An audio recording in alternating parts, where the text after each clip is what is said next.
विश्व की सर्वश्रेष्ठ सभ्यता और संस्कृति के स्वामी, हे आदिवासी भाइयों और बहनों, आदिवासी सत्ता इलेक्ट्रॉनिक मीडिया में मैं KR शाह, संपादक आदिवासी सत्ता हिंदी मासिक पत्रिका, आपका स्वागत करता हूं। जैसा कि हमने अपने इस चैनल को प्रारंभ करते समय आपसे कहा था कि हम सप्ताह में 2 वीडियो वैचारिक क्रांति के संदेश के आप लोगों के सामने प्रस्तुत करेंगे। हमने अपना पहला वीडियो जारी कर चुके हैं और पूरे देश से हमें बहुत अच्छे संदेश और प्रोत्साहन मिल रहा है। हम पुनः अपने वैचारिक संदेश के दूसरे वीडियो को जारी करने के पूर्व आपसे अनुरोध करते हैं कि इस वीडियो को अधिक से अधिक आप लोग सब्सक्राइब करें, लाइक करें और शेयर करें। आज का हमारा जो विषय है वह है हमने क्या खोया और क्या पाया। तो साथियों, देश की आज़ादी के बाद 1950 में जब भारत में संविधान लागू हुआ, अगर हम तब से लेकर के आज तक इन 70 वर्षों की अपनी सामाजिक राजनीतिक गाथा पर यदि अगर हम आज चर्चा करें तो एक बहुत लंबा समय चाहिए इस विषय पे बात करने के लिए। हम संक्षिप्त में अगर इस विषय पे चर्चा करें कि इन 70 सालों में देश के मूलवासियों ने क्या खोया और क्या पाया, तो पाया यह तो इस देश में कहीं भी नजर आता नहीं। क्या खोया यह सर्वविदित है, लेकिन हमारे समाज में सामाजिक, राजनीतिक, आर्थिक, शैक्षणिक इन तमाम विषयों पर 1980 के दशक से बेहतर तरीके से चर्चाएं प्रारंभ होती है। अगर देश में आदिवासी सामाजिक, राजनीतिक, वैचारिक विषयों पे अगर चर्चाओं का आगाज अगर हम देखते हैं तो सही मायने में 1980 के बाद इस देश के अंदर में आदिवासी समाज की चर्चा और परिचर्चाओं का दौर शुरू होता है। आज का जो विषय है, खास करके मध्य प्रदेश और छत्तीसगढ़ दोनों राज्यों का निर्माण 1 नवंबर को हुआ। 1 नवंबर 1956 को मध्य प्रदेश का निर्माण हुआ। उसके पूर्व हम CPN बरार प्रदेश में रहा करते थे। CPN बरार का विभाजन हुआ और 1956 में मध्य प्रदेश का जन्म हुआ। अब मध्य प्रदेश 64 साल का हो चुका। 1956 से 2000 के बीच इन 64 वर्ष की मध्य प्रदेश की यात्रा में मध्य प्रदेश भारत का सबसे बड़ा राजनीतिक रूप से आदिवासियों का केंद्र रहा। राजनीतिक केंद्र होने की वजह मध्य प्रदेश भारत का जनसंख्या की दृष्टि से और क्षेत्रफल की दृष्टि से सबसे बड़ा आदिवासी बाहुल्य राज्य बना। खास करके इंजीनियर कार्तिक उरांव साहब, जिन्होंने अखिल भारतीय आदिवासी विकास परिषद जैसी एक व्यापक संस्था का निर्माण कर पूरे भारत के आदिवासियों को एकजुट करने का सपना देखा, उनका भी मुख्य जो केंद्र रहा वो भोपाल रहा। डॉक्टर भंवर सिंह पोर्ते 1980 में मध्य प्रदेश आदिवासी विकास परिषद का निर्माण कर मध्य प्रदेश में सामाजिक और राजनीतिक क्रांति का आगाज करते हैं। इसलिए मैंने कहा था कि 1980 से हम अपने सामाजिक और राजनीतिक क्रांति की आगाज की शुरुआत हम लोग मान के चलते हैं। भारत के नक्शे में 2 बड़े आदिवासी राज्य के निर्माण का नवंबर में शुभारंभ होता है। भगवान बिरसा मुंडा के जन्मदिन पर झारखंड की नींव रखी गई और 1 नवंबर को 2000 में छत्तीसगढ़ की नींव रखी गई। 20 वर्ष छत्तीसगढ़ की उम्र को होने जा रहे हैं। इन 20 वर्षों में छत्तीसगढ़ जो आदिवासी बाहुल्य राज्य के रूप में निर्मित हुआ, यहाँ के आदिवासियों ने क्या खोया और क्या पाया, और 64 वर्ष के मध्य प्रदेश में आदिवासियों ने क्या खोया और क्या पाया, एक बड़ा व्यापक विषय है। मैं समझता हूँ इस पे बहुत लंबी चर्चाएं हो सकती है, लंबे व्याख्यान हो सकते हैं। इसकी पूरी बातों को रखने के लिए एक बड़ा लंबा समय लग सकता है, लेकिन हम कुछ खास मुद्दों पर 64 सालों के बीच और इन 20 वर्ष जो छत्तीसगढ़, हम इस पे बहुत संक्षिप्त में कुछ महत्वपूर्ण बातें आप लोगों के सामने रखकर हम चाहेंगे कि पूरे आदिवासी समाज में इसकी व्यापक चर्चा हो। और जो जानकारियां आपको नहीं है, खास करके युवा पीढ़ियों को जो इस बात की जानकारी नहीं है, वो अनभिज्ञ हैं, बहुत सारे विषयों पे वो आज नहीं जानते हैं, क्योंकि उस प्रकार का ना हमारे पास साहित्य है, ना उस प्रकार के हमारे पास में पत्र पत्रिकाएं हैं जो नियमित रूप से आपको इन विषयों पे आगाह करती रहे। तो मैं आपको कुछ छोटी छोटी बातें कि हमने इन 64 वर्षों में मध्य प्रदेश में और 20 वर्षों में छत्तीसगढ़ में क्या खोया। जैसे मैंने कहा कि पाया वो दिखाई नहीं देता। आरक्षण में शासकीय नौकरी मिली, वो हमने पाया। वो हमारे मूलभूत अधिकार थे, हमारे संवैधानिक अधिकार थे, वो हमें मिलना था। लेकिन आदिवासियों के समग्र विकास के लिए, संपूर्ण विकास के लिए जो जयपाल सिंह मुंडा साहब ने भारतीय संविधान में 5वीं अनुसूची के रूप में जो हमें संजीवनी दी, वो 5वीं अनुसूची क्या इस देश के तमाम 10 आदिवासी बाहुल्य राज्यों में जहां पर 5वीं अनुसूची लागू की गई 1950 में, क्या वहां पर वो पूर्ण रूप से क्रियान्वित की गई? राज्य सरकारों ने क्या उसे लागू किया तो किस हद तक किया, और नहीं किया तो क्यों नहीं किया? अब आपको मैं एक बात बता दूं कि जयपाल सिंह मुंडा साहब ने जब संविधान सभा में इस प्रकार का मसौदा रखा था, तब उन्होंने स्पष्ट रूप से मांग की थी कि भारत के समस्त अनुसूचित क्षेत्रों में 6वीं अनुसूची लागू की जाए। 5वीं अनुसूची का कंसेप्ट नहीं था। पहली मांग रखी गई थी कि 6वीं अनुसूची पूरे भारत के आदिवासी बहुल्य क्षेत्रों में लागू की जाए।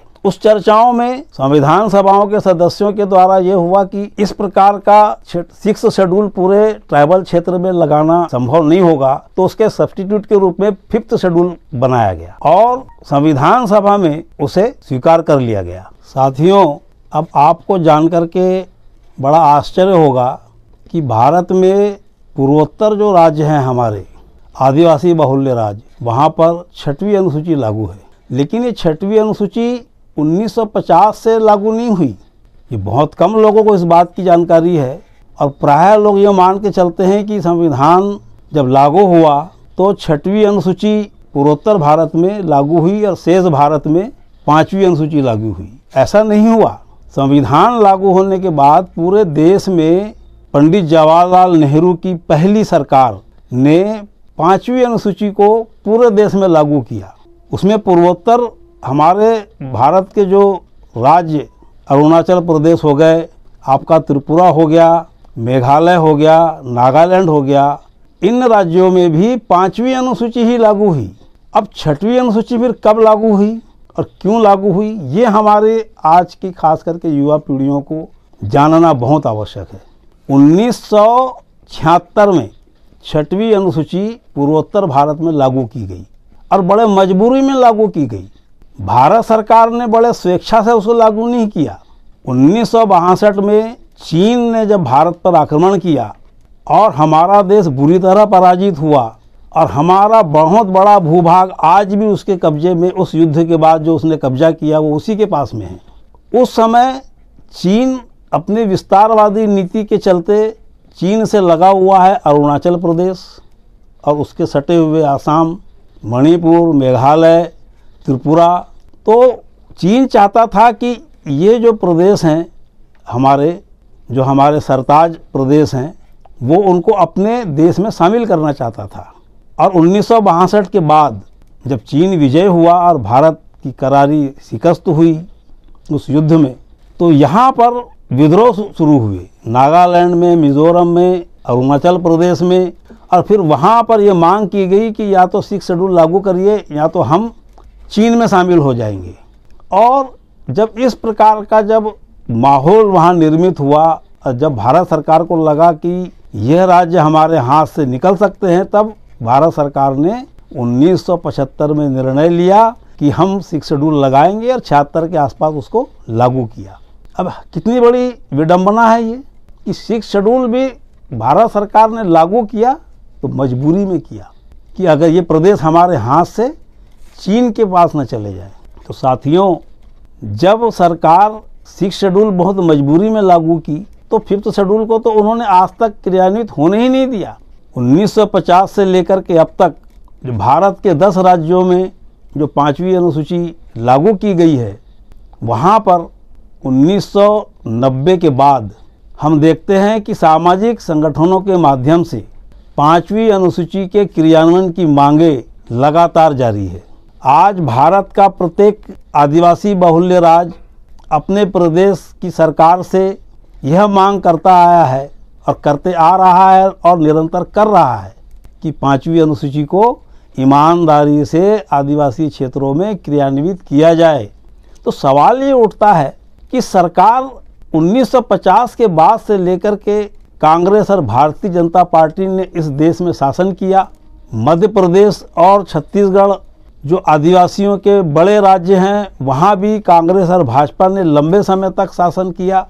तो ये 5वीं अनुसूची जो संविधान में स्वीकार कर ली गई और राज्य सरकारों ने उसकी घोषणा भी कर दी, तो वो क्रियान्वित क्यों नहीं हो पाई और क्यों नहीं हो रही है? यह सवाल आज भी हमारे सामने में उसी प्रकार से खड़ा है जो 1990 के पहले खड़ा था, 80 के पहले खड़ा था।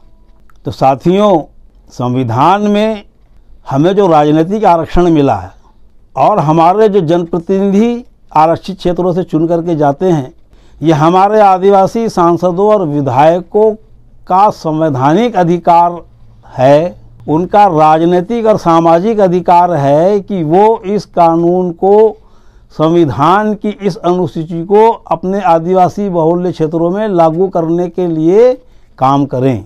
तो क्या हमारे जनप्रतिनिधि ने इस मामले में काम किया? क्या हमारे जनप्रतिनिधि खरे उतरे? नहीं उतरे। तो क्यों नहीं उतरे? जब आदिवासी समाज लगातार इस बात की मांग कर रहा है कि 5वीं अनुसूची को क्रियान्वित किया जाए, तो क्या ऐसा कभी कोई उदाहरण हमें मिलता है कि हमारे आदिवासी विधायकों ने संयुक्त रूप से मिलकर के विधानसभा में इस बात को रखा हो? क्या इस बात का कोई उदाहरण हमारे सामने मिलता है कि भारत के तमाम आदिवासी सांसदों ने लोकसभा में इस प्रकार का कोई विषय रखा हो? और अगर ये नहीं रखते हैं तो ये किस बात का प्रतिनिधित्व करते हैं? ये आदिवासी समाज का प्रतिनिधित्व करते हैं या गैर आदिवासी लोगों का प्रतिनिधित्व करते हैं? ये बात का भी संज्ञान हमारे समाज को आज लेना होगा और हमारे समाज को भी इन सब विषयों पर आज सोचने की आवश्यकता है। साथियों, मध्य प्रदेश के 64 साल और छत्तीसगढ़ के 20 साल। मध्य प्रदेश भारत का सबसे बड़ा आदिवासी बहुल्य प्रदेश, राजनीतिक, खास करके आदिवासी राजनीतिक क्रांति का मुख्यालय मध्य प्रदेश, पूरे भारत में आदिवासी वैचारिक क्रांति का प्रचार प्रसार करने वाला केंद्र मध्य प्रदेश, कार्तिक उरांव साहब और डॉक्टर भंवर सिंह पोर्ते साहब की कर्म भूमि मध्य प्रदेश। 64 वर्षों में इतनी राजनीतिक क्रांति के बाद डॉक्टर भंवर सिंह पोर्ते के नेतृत्व में आदिवासी मुख्यमंत्री की मुहिम सामाजिक स्तर पर सामाजिक बैठकों में चलाई गई। छत्तीसगढ़ के 20 वर्ष में छत्तीसगढ़ निर्माण के पूर्व आदिवासी मुख्यमंत्री की मुहिम यहाँ भी चलाई गई। छत्तीसगढ़ में छत्तीसगढ़ आदिवासी विकास परिषद के नेतृत्व में आदिवासी मुख्यमंत्री की मुहिम चलाई गई और मध्य प्रदेश में मध्य प्रदेश आदिवासी विकास परिषद के नेतृत्व में डॉक्टर भंवर सिंह पोर्ते जी के नेतृत्व में मुहिम चली। 64 सालों के बुजुर्ग हो चुके मध्य प्रदेश में आदिवासियों की जो एक बड़ी मांग थी कि हमारा राज मध्य प्रदेश में आए, मावा नाटे मावा राज, वो आदिवासी मुख्यमंत्री 64 वर्षों में ना तो कांग्रेस ने दिया और ना ही भारतीय जनता पार्टी ने दिया। छत्तीसगढ़ बना 1 नवंबर 2000 को, 1 नवंबर 2020 को इसके 20 वर्ष पूरे हो गए। यहाँ क्या मिला? यहाँ भी आदिवासी मुख्यमंत्री की मांग हुई। अजीत जोगी जी आदिवासी मुख्यमंत्री के रूप में विराजमान हो गए और 1 वर्ष के भीतर छत्तीसगढ़ आदिवासी विकास परिषद और आदिवासी मुख्यमंत्री आमने सामने हो गए इस विषय को लेकर कि अजीत जोगी आदिवासी नहीं है।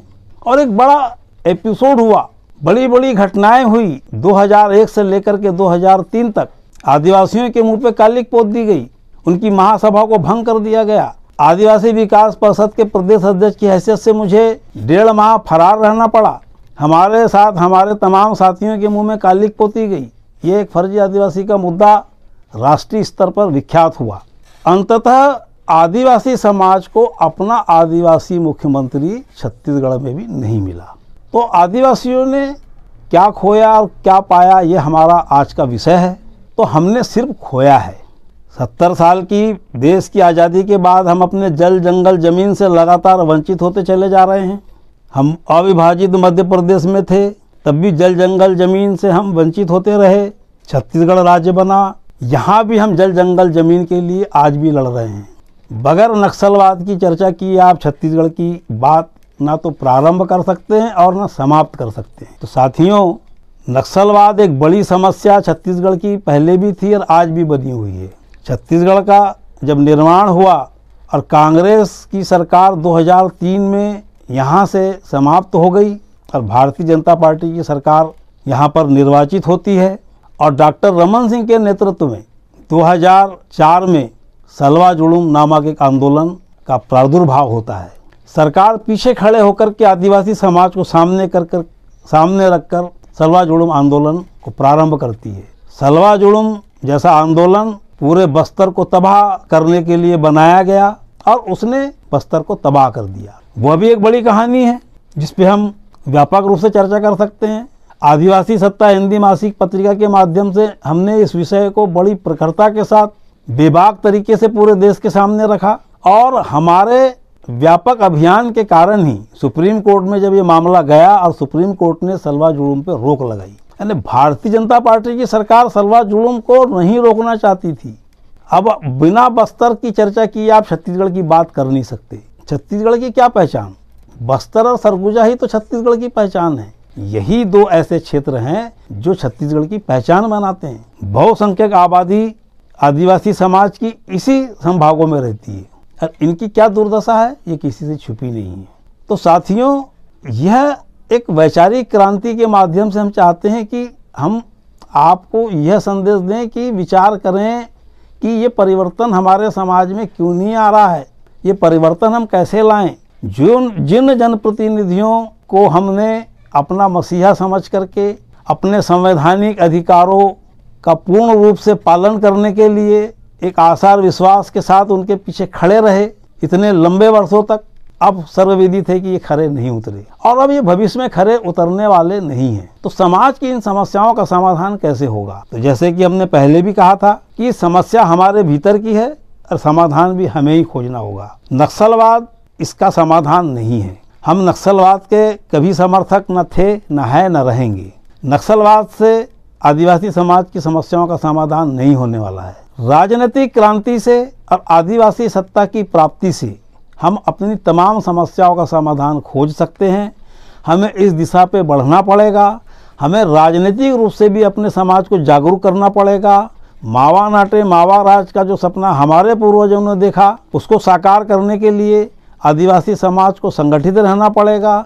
जातियों की बेड़ियों में बंधे हुए, जातियों की बाढ़ में समाये हुए, जातियों के कैद में समाये हुए इस समाज को अब व्यापक नजरिए के साथ, व्यापक सोच के साथ दूरदृष्टि अपनाना होगा और पूरे प्रदेश के अंदर, चाहे वो झारखंड हो, चाहे छत्तीसगढ़ हो, चाहे मध्य प्रदेश हो, चाहे वो राजस्थान हो, जहाँ भी हम मेजॉरिटी में हैं, जिन जिन क्षेत्रों में, वहाँ हम जातियों से ऊपर उठ करके आदिवासी समाज बन करके, खास करके उस आदिवासी समाज में जो लोग आदिवासियों को बांट करके अपनी राजनीति कर रहे हैं, अपनी दुकान चला रहे हैं, ऐसे लोगों को भी चिन्हित करके और उनको अपने से अलग करके अपनी ताकत को, अपनी सत्ता को स्थापित करने के लिए हमें जो बिरसा मुंडा ने उल गुलाम का संदेश दिया, जयपाल सिंह मुंडा साहब ने आदिवासी सत्ता का आह्वान किया, डॉक्टर भंवर सिंह पोर्ते ने, दिलीप सिंह भूरिया जी ने जो हमें रास्ता दिखाया, हमें उस रास्ते पे चल करके अपनी आदिवासी पहचान को, आदिवासी अस्मिता को